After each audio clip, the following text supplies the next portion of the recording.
For Ali Carter.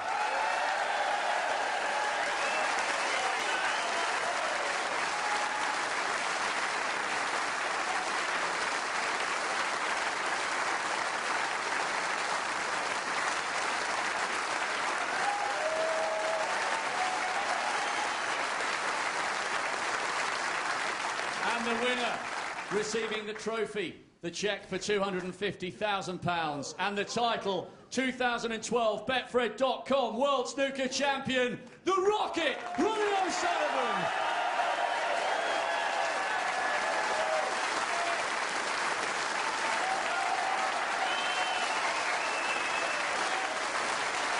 Your champion, Ronnie O'Sullivan.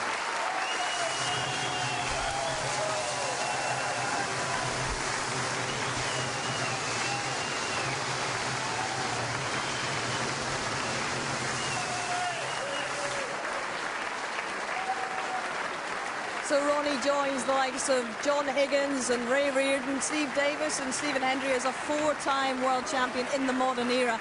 And he's reticent, obviously, guys, to say how many are in him. How many more do you think are in him? As many as he wants to have in him, simple as that.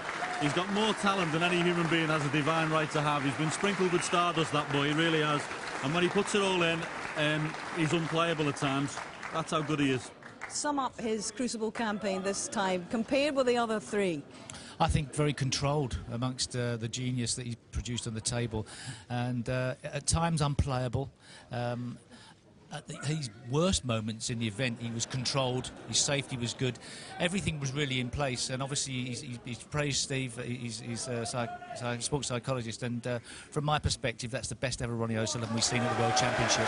Now, Ali Carter is joining Jimmy White and Matthew Stevens with an unwanted tag at the moment as the only guys to have featured in multiple finals and not one yet. But what has he proven to himself and to everybody else watching here this campaign, John? Well, he's certainly good enough to compete. He shouldn't be thinking about flying an aeroplane. He should be thinking about playing snooker, because he's certainly good enough. And listen, he's lost in 2 finals to a genius twice. Indeed he has.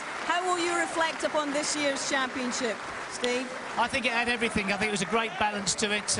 We've seen the introduction of the Chinese players, but I think it was Ronnie O'Sullivan's World Championship by a mile. Indeed, all right. Well, gentlemen, it's been terrific to share these last 17 days with you. I think it's time we all took the long rest. Ronnie's going to take a long rest for a good few months, I would imagine. But that is it from the Crucible for 2012 and the Betfred.com World Championship. I hope you've enjoyed it. It's certainly been controversial. It's certainly been captivating. But at the end of it all, the rocket has landed for a 4th time. Mission accomplished. Bye-bye.